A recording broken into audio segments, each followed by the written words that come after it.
Good evening and welcome to another episode of Late Night with Lenette. I'm Lenette Peterson, your host. I think our illustrious governor thinks we all have amnesia. Back in the spring, the House of Representatives and the State Senate were hard at work on the state budget. It was a fiscally sound budget. And you folks know Maggie vetoed it because she didn't get her way. Well, now she's taking credit for everything everyone else has done on the budget. Duh, it was a bipartisan budget, Governor. You vetoed the budget. Now she needs something to put on her resume for running for Senate. She has nothing that she's done, good anyway. So there's a $62 million surplus. Guess who's taking credit for the surplus? Maggie. Of course, she had nothing to do with the surplus, and 10-1, she's going to find a way to blow the surplus. Folks, we need to say no to Maggie Hassan. She needs a new hobby. We need to reelect Senator Kelly Ayotte to the office. Let's stick with Kelly and not deal with Maggie. Lord knows what she'll do down in D.C. Now on to hilarious Clinton. Oh, this woman. We're going to go back in history. When Bill was president, scary as that sounds, he allowed Hilarious to assume a certain authority over things. One of them was health care reform. Even after her threats, her intimidation, she couldn't even get the Democrats to vote for her program. And this fiasco cost American voters $13 million in the cost of studies, promotion, and other efforts. $13 million, and it went nowhere. Then she was given authority of selecting a female attorney general. Her first two selections, first one was Zoe Baird, second one, Kimber Wood. Both were forced to withdraw their name after consideration. The wicked things that were found out about these two, and she wants to make them attorney general? We have one more. Next, she chose, get this, Janet Reno. Her husband even described her selection as my worst mistake. Remember, Janet had made the decision to gas David Koresh in the Branch Davidian religious sect in Waco, Texas, resulting in deaths of dozens of women and children. Hello, do we really want Hilarious in the White House running the country? I think not. It's time to vote Hilarious no. Unless it's a vote for prison, just say no to Hilarious Clinton. My guest this evening, the one and only State Senator Regina Birdsell. Welcome to Late Night with Lenette. Glad to be here, Lenette. Well, it's Long nice. time no see. Yes. Now, first it was Representative Birdsell. Yes. We were freshman state reps together. We served 2 terms in the House. Long terms. Yes, two painful terms. Well, one was good, one was painful. Yeah. The second one was painful. That's true. And then you went on to State Senate. Yes. Now, why switch to the Senate? Well, there was a position open. I had never thought of running for the Senate. My thought was I would always stay in the House, and I would give it about 2 to 4 terms and then leave. One of our state senator, Senator Jim Roush, decided to retire, and I guess some people got wind of it and decided that I would be a good candidate. So I was encouraged to run, and I did. And I was running. My town consists of Hampstead, Windham, and Derry. Derry being the largest town in our district.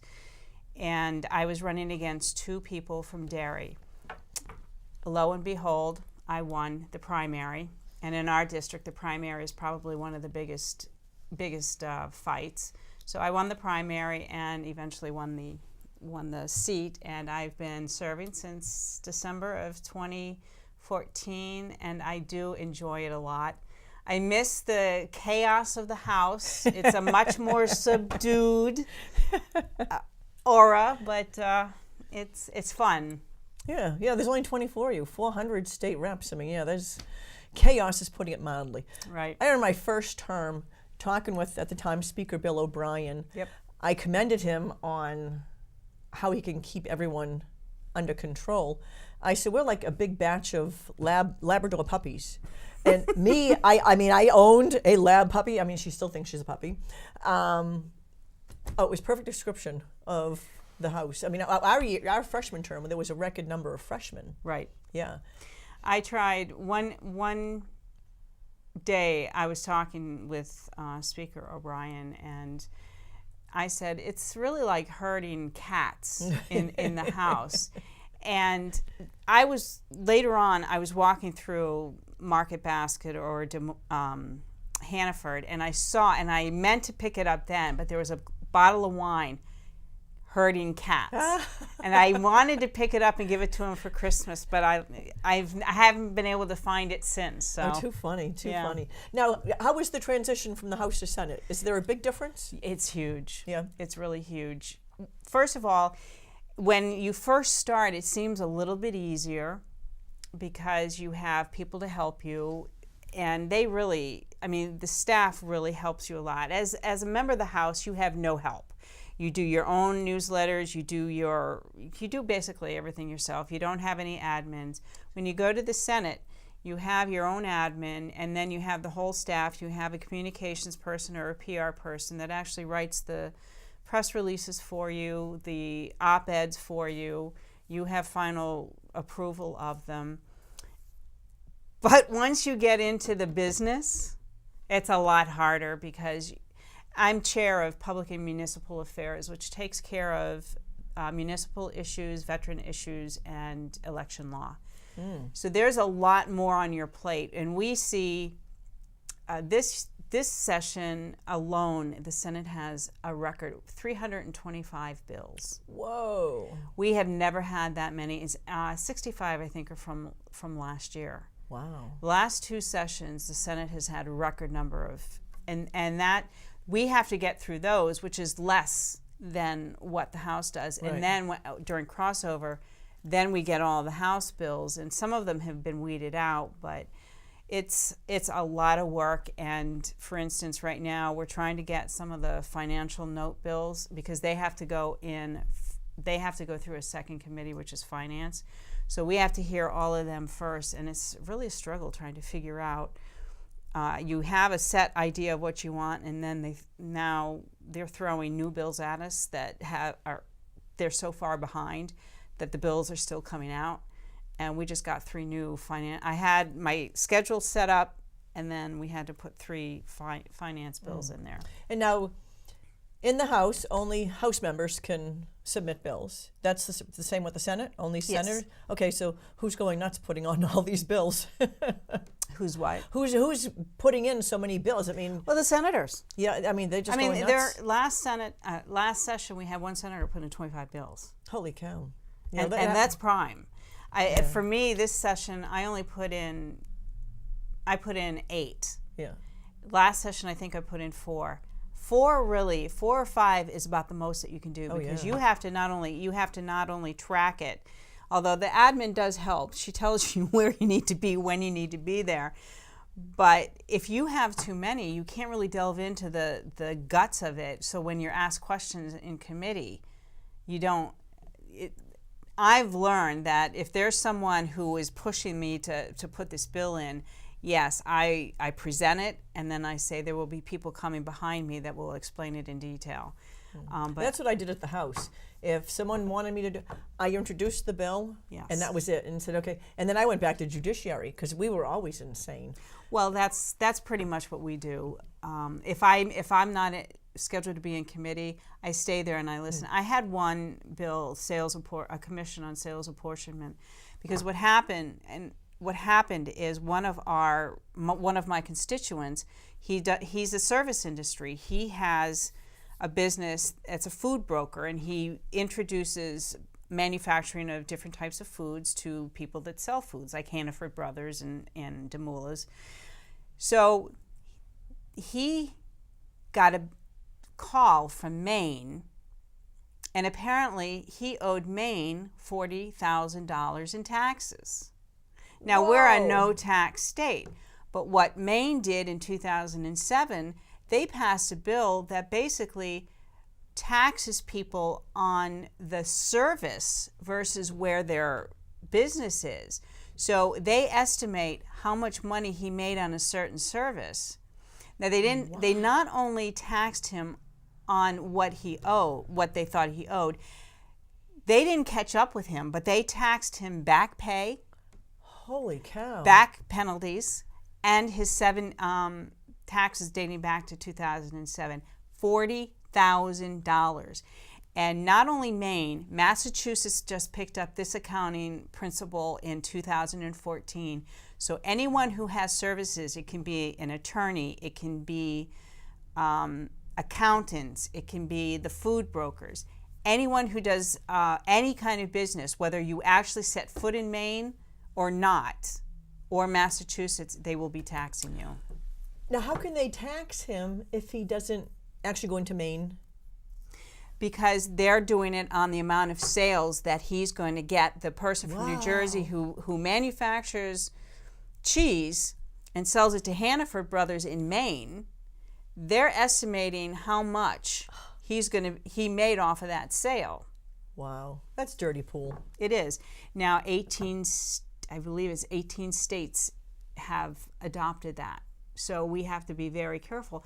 So I put in a bill for that for a commission to study it, and unfortunately, really the only way, and Department of Revenue was also in favor of studying this, because the person who knows the most about this actually did the revenue in Maine, so she knows it like the back of her hand. Wow.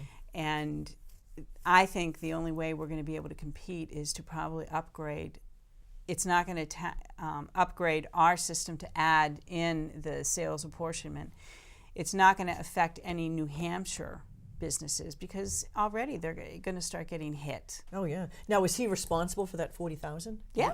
Holy. He had to write a check this spring for $40,000. Who can write a check for $40,000? He wasn't happy, and at the time, his accountant was prepping one for Massachusetts. So I haven't talked to him to find out how much the Massachusetts one. In his case, Massachusetts just passed it in 2014, so he's not eligible. Wow. And when he was down, he has salespeople in New Jersey, and someone in New Jersey from the revenue saw one of his cars and came back and wanted to know if you were doing any business in New Jersey. So they're on the lookout. Wow. That's tough. It is. Now, how do they expect anyone to make money with all these crazy taxes? They don't. Yeah, they don't. And the thing is, they consider taxes revenue for the states. Right. Yeah, which, that's just so wrong. Well, and one of the things that really bothers me is when you think about it, if we're trying to bring business into New Hampshire, we're not going to be able to draw off of Massachusetts businesses, because they're going to say, wait, if I move to New Hampshire, I'm not only going to get taxed by Massachusetts, now I'm also going to pay the BET and the BPT taxes. Right. So they're going to, they have the capability of taxing New Hampshire businesses 200%. Whoa. So that's insane. That's one of the bills. But anyway, so I presented that, and that's something that I feel passionate about, so I'm going to follow that. And but you have to present it to the committee, and then I stuck around and I listened, and they actually passed it. Oh, good. Right after we spoke. So nice. I was pretty happy. Now, you're wearing another pin. Marco Rubio. Marco Rubio. Why do you have his pin on? I have been watching Marco Rubio since 2009-10. I watched his speech when he resigned from the House of Representatives in Florida as Speaker of the House to decide to run for the U.S. Senate. My sister lives in Florida. My husband's ex lives in Florida, and I called them both and I said, look, you got to watch this guy. He's like a breath of fresh air. I don't know where he stands in your realm of voting. Take a look at him. They fell in love with him. My husband's ex actually started volunteering for him. And then I still followed him, and I wasn't I still followed some of his legislation, but at the time we also had Kelly Ayotte going in, so we had our own rock star.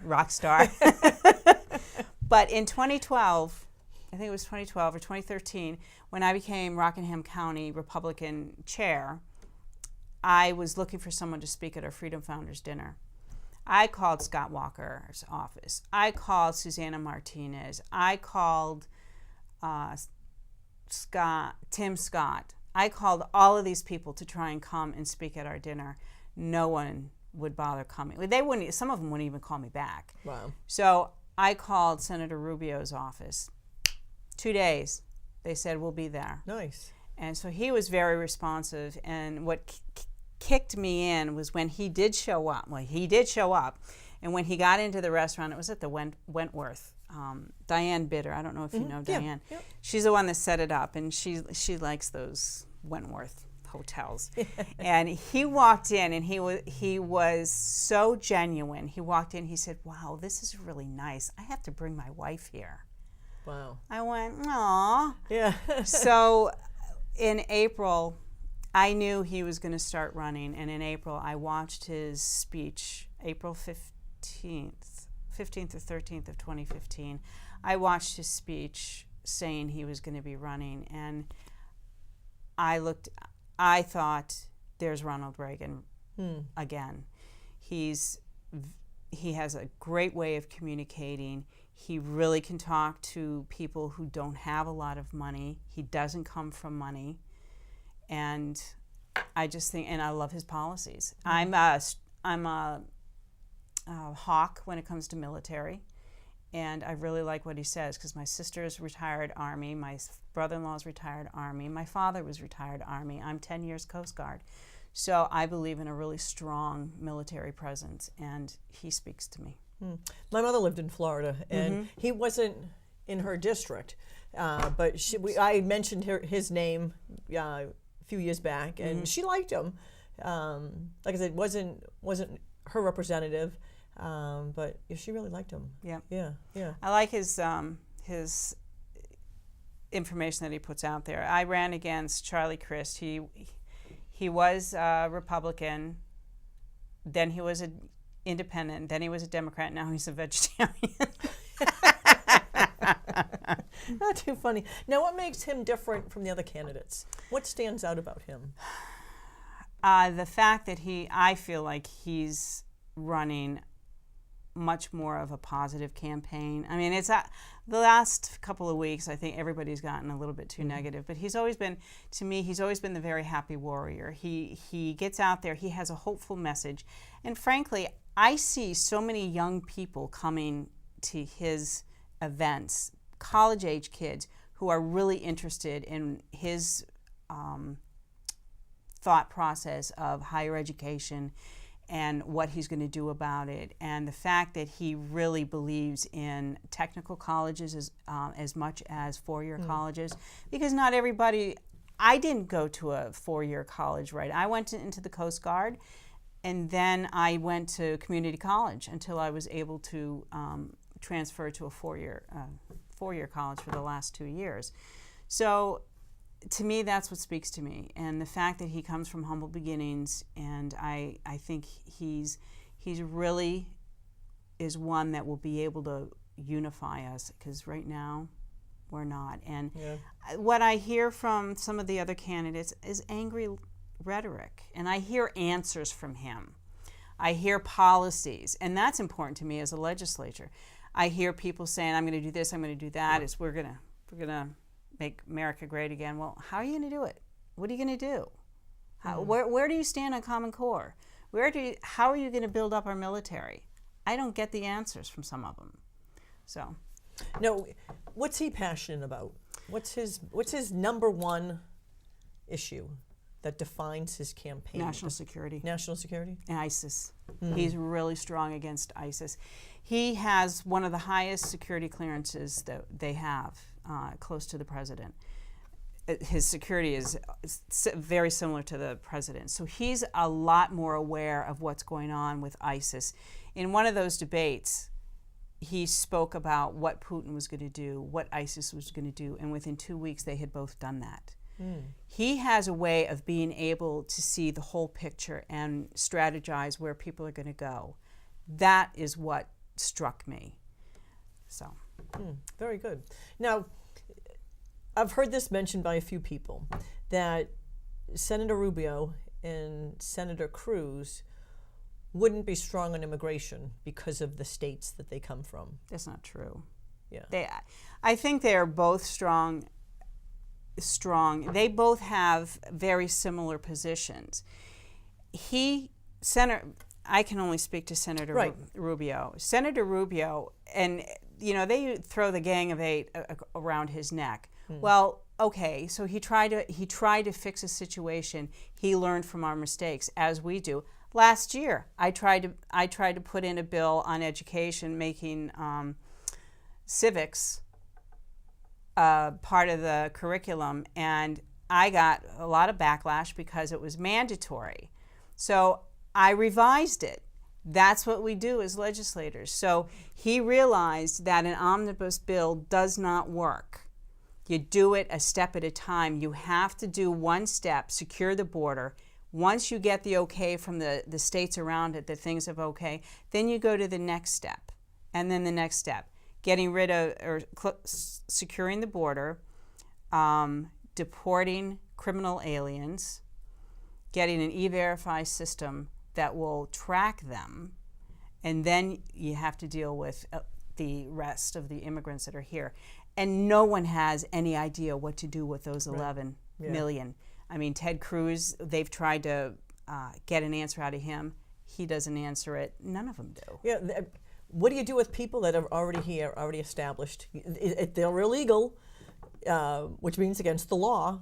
What do you do? You can give them, one of the things he has suggested is give them a work permit. They can pay taxes, but they will not be eligible for benefits. Whether that works in the courts, I don't know. Yeah. But yeah, they can do something. And then what do you do if you can't get rid of the established illegals? They have children. What do you do with their kids? Yeah. And some of their kids are almost adult age. I know. And some probably are adults. You see, when I was of the same thought process when we first started talking about it, it's like, no, get rid of them all. And as you mature, I guess, you have to realize that that's not what's going to happen. I mean, Reagan didn't do it, and Reagan probably dropped the ball when they didn't enforce it afterwards. So I think that the immigration, I think they're both going to be, either one is going to be pretty strong. I think, for me, Senator Rubio is a much more thought process. He can strategize, and he'll see where people are and work to get it fixed. Now, you mentioned Common Core. Where's he stand on Common Core? He's totally against Common Core. He actually doesn't want the Department of Education in D.C. Yeah, I hear you. He wants to leave it to the states and the local. And that's the way it used to be. He said, if you want Common Core and it's working for your district, fine, keep it. But it's not going to be dictated from D.C. Right. Yeah, they never, before the Department of Education ran well. Yeah. Yeah. You get a group of, I don't know if it's socialists together. And the fall of the education. You get a group of people who think that they know better. Exactly, yeah. Now, Mexico, I mean, a couple of years ago, I was looking at, when I was in the House, I had put in a bill to get rid of Common Core. Yep. Mexico had higher education standards and scores than the U.S. And Mexico is still considered a third world country. Yeah. Yeah, and to be below them, that was just. Are you sure? Yes. Wow. Yep. Okay. Yep. It's not getting any better either. No, it's getting worse. And the issue, I mean, Massachusetts had Massachusetts and California had one of the highest caliber of school systems, educational systems, and they adopted Common Core, and it started going downhill. Right. Yeah. It's horrible. I sub in the public schools. The public. Yeah, in Milford. And, that's right. I remember 4th grade, I was teaching math. I looked at the math page that we were just doing, one page of math. I had to read a whole chapter to understand that, and I still didn't understand that. I mean, I passed fourth grade. Core? Yeah, Common Core math. I passed fourth grade. I mean, I had 2 daughters. I helped them get through school. It's completely different. Yeah. It's completely different these And days. and a lot of it's estimating. You have estimations. Do you buy a house, you're getting a mortgage. Do you want an estimated amount as to what you're going to be paying for your mortgage? Or do you want to know exactly Sounds like what a balloon payment to me. Yeah, exactly. Oh, it's scary. Well, and as a contract recruiter in the high-tech industry, I know that as an engineer, we're not going to be hiring people who are estimating what's going to be going on any of these rockets or these missiles. They need exact amounts, and the part of the problem going to higher education is these kids going into they need to be retested going into colleges, and especially the community colleges, because they're not up to par. Yep. Are you going for re-election? I am. Very good. Yep. How many terms do you think you'll do in the Senate? Any idea? Definitely one more. It just depends on. I have to retire at some point. Oh no, I don't have. I have to retire at some point. I need to make some money, so I'm definitely doing one more, and I'll think about what happens after that. Very good. Any last parting shots? No, I just. I think that what you had said about the budget and Maggie Hassan, I have to say we did pass a really good budget. She vetoed it, and she got a lot of pushback from her constituents, because it had some really good drug enforcement issues in there. Yeah. Well, we've come to the end of the episode. Thanks you so much.